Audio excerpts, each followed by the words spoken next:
Yeah, I had a real good reason for joining the Navy. Number one, I'd always wanted to go in the Navy as a kid.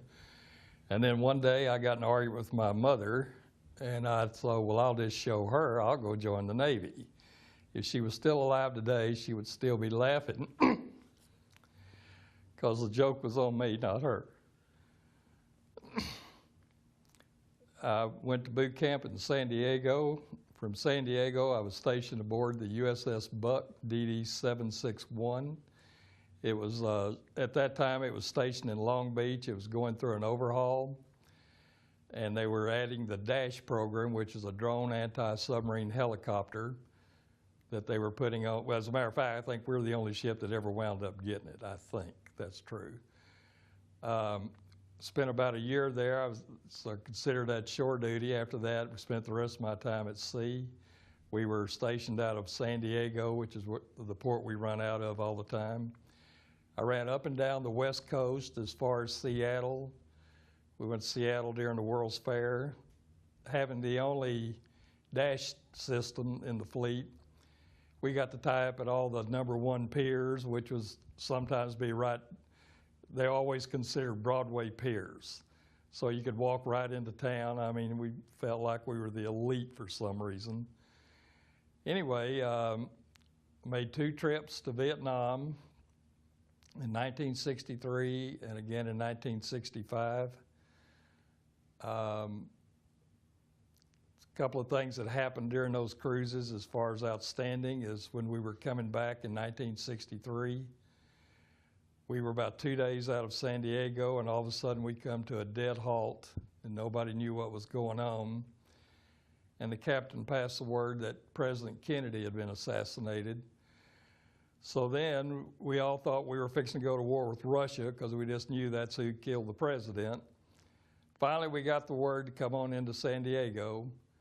The other thing that happened on one of our cruises, it was a cruise in 1965, we were almost to Pearl Harbor, and we were running with a cruiser. And we were refueling from the cruiser, and I just walked into midships passageway, and all of a sudden I'm hanging on for dear life, and I'm looking out the doorway. I'm looking at the bottom of the cruiser and looking at the ocean going by. I look back up the other doorway, and I'm looking at the sky. We had rammed the cruiser, tore a hole in the cruiser and a hole in our ship. And when we pulled into Pearl Harbor, it looked like the mafia was waiting on our captain. I never saw so many long black Cadillacs and all that gold from the officers' uniforms glowing in the sun. We figured, and seriously, when he stepped off and stepped on that pier, they completely surrounded him, and we thought we would never see him again. However, he did come back.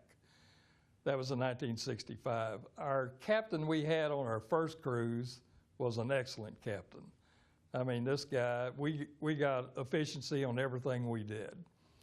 And our second captain, I don't know where he come from, but it was something else. We saw quite a bit of action when we were in Vietnam. We would pull up in the coves at night, which I never really cared for because I always felt like they could blow us out of the water.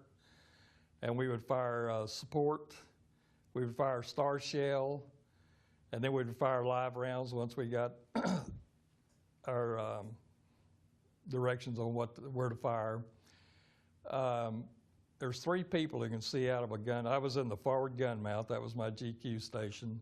There are 3 people who can see out of a gun mount: a pointer, a trainer, and the gun captain. When the star shell would go off, sometimes we were so close that I could see people running around, and it was really freaky because I often wondered who was who and who knew who was going where. It looked like ants. I never saw such a commotion in my life every time one of those star shells went off. Sometimes I was amazed at how many rounds we did fire.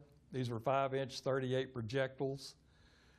When we'd climb out of that mount in the morning, there was all the casings on the bow of the ship, and it just didn't seem like we fired that many rounds, but we did.